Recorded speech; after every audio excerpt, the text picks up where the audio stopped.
Hello and welcome to another video. And I wasn't planning on making this video, but I have to make this video because I'm seeing a lot of bullshit in the industry lately. In the last week, there's been two really good examples, and you'll see the title of this video that ethics is dead in the world of video game journalism. It has been for a while, but I have two really good examples to share today to just kind of prove the point that, you know, what is journalism 101? It's fact checking before you publish an article. Okay. It's not hard to do. I should say, you know, many moons ago, I actually, when I was in college, I actually considered going into journalism, and I'm glad I got out of it because it just seems like the fucking worst profession. No offense to anybody out there that is an actual journalist, but as we've talked about and discussed not only on podcast 572 but on the channel, that most of these video game journalists, not all, but most of them are really just masquerading as activists trying to push their own agenda onto, you know, us common folk gamers. And when that happens, a lot of times they don't do their jobs correctly, and you see examples of this bullshit like I'm about to share. So the first one I want to share here comes from IGN. You can ignore the video because I'm not paying IGN for IGN Plus, so I can stop autoplay. But the first article comes from IGN. This was posted, I believe, on Saturday. This was updated on Monday, but this is just a prime example. This was over the weekend of running a story before fact checking. So IGN ran this story on Saturday telling owners of Fallout 4 that have the game through the PlayStation Plus catalog that doesn't exist anymore. It was like it's called the PlayStation Plus Extras catalog. It was available to anybody that just had a standard PlayStation Plus subscription. There was about 20 games on it. I believe they got rid of it like either last May, June, or July, sometime last summer. It finally was like, hey, download these games, add them to your library because they're going to be getting rid of this. Anyways, so IGN runs this story on Saturday that specifically states that following last week's launch of the update, PlayStation 5 owners were left confused over which subscription version of the game would qualify as getting the native next-gen patch for free, when it, at least initially, wasn't available for anyone. It turns out the free update is only for subscribers who have the game via the PlayStation Plus Extra catalog. That means everyone else has to pay for Fallout 4's native PS5 version.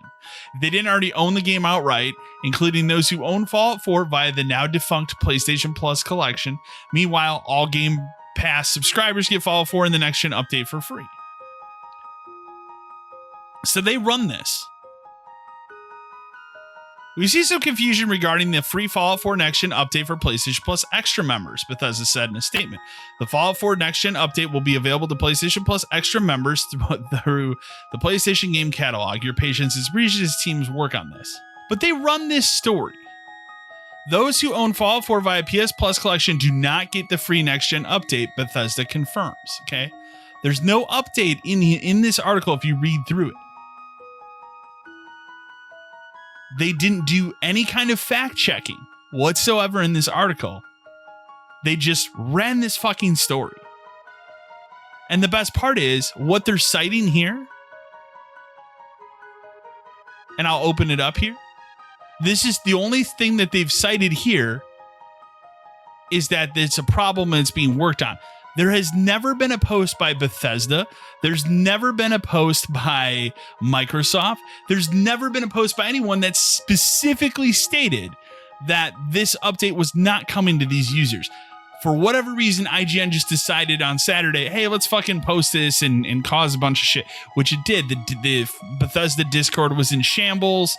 You know, it was a ridiculous thing. And then today, as we'll move over to it now, Bethesda makes free Fallout 4 Next Gen update available to those who receive the game via PlayStation Plus collection. In this entire article, there is no mention of the fact that they fucked up and they posted this without fact checking it.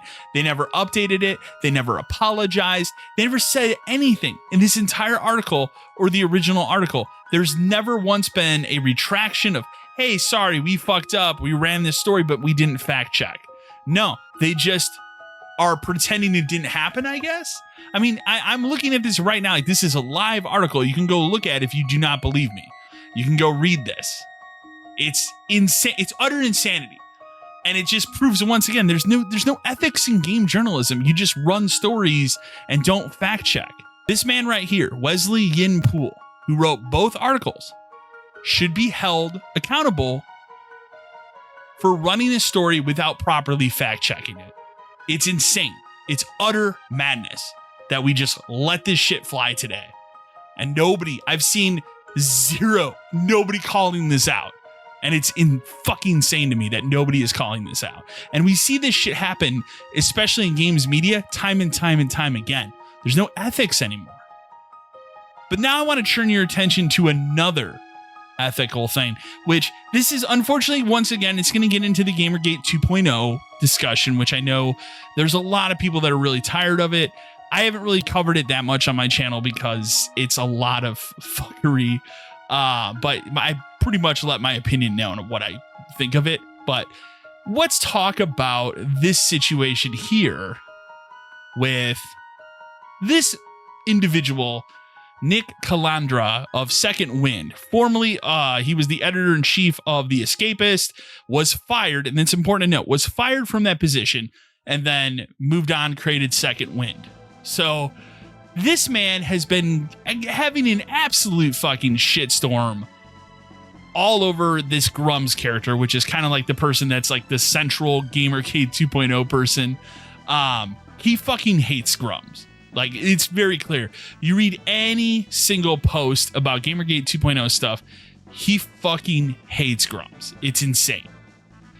Anyways, over the last couple of days, he was basically tricked by somebody that is friends with Mark Kern over this Ember game that he's making. And he did this to trick Nick Calandra to prove a point that there is no ethics, that these people, you know, they put their personal opinions, they put their personal beliefs in front of facts, and they run shit just because they have a personal attachment to it for whatever reason.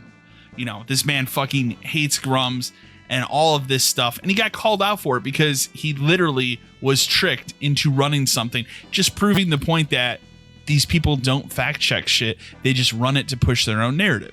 Here's the case in point. So he posted this on April 30th. Well, I have official confirmation now. Mark Kern, that's Grums, coercing Gigabear, that's the name of the person, his top backer, into speaking positively on his project from Gigabear himself. I received an anonymous tip that confirms what I suspected in my reporting. The tweet from Gigabear confirms this combo happened.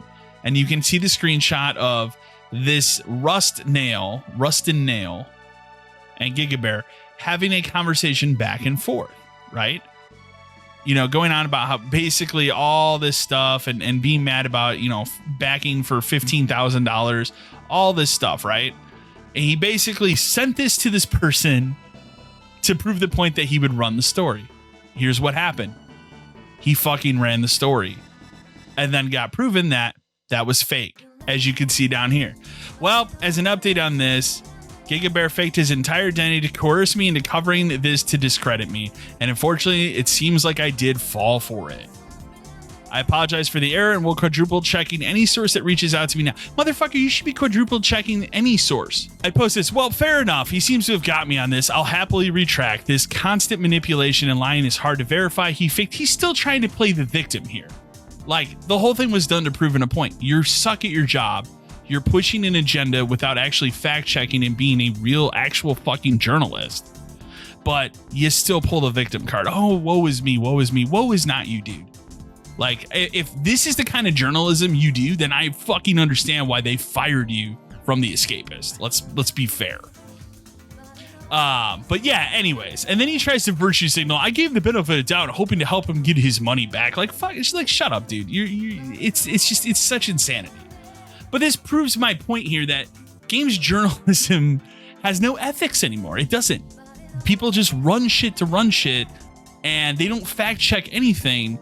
And you wonder why today a lot of people don't trust traditional news outlets. And not to get way off of video games here, but this is the kind of shit. This is the kind of stuff that makes people go, I don't know if I'm going to trust that outlet anymore. This man right here, in my opinion, he just tanked his career. Literally just tanked his career. And I'm sure he'll recover from it because he's going to have all his, Twitter buddies or whatever come back and go, well, it's okay. We understand, but he should be held accountable for his fuck up. And yeah, you can go on the other side and go, well, it's kind of rotten that guy coerced him. Like, sure, I understand that, but it was to prove a point that this guy's not actually a credible journalist, which I think was proven very fucking strict here. So I just wanted to make a quick video and point out 2 examples of why there is no real ethics in games journalism anymore. Like, it's a dead thing. I'd love to know in the comments below what you guys think about this topic. It's not something I want to get too deep into, but it was enough. These 2 different stories. I had the one over the weekend about Fallout that pissed me off. And then I saw this and I was like, this is insane, man. Like, these people just don't do their job. Do your fucking job, or go get something in a different field that you can handle, because clearly you couldn't handle this. Keep it civil in the comments. Remember to like, share, and subscribe to the channel. And as always, till next time.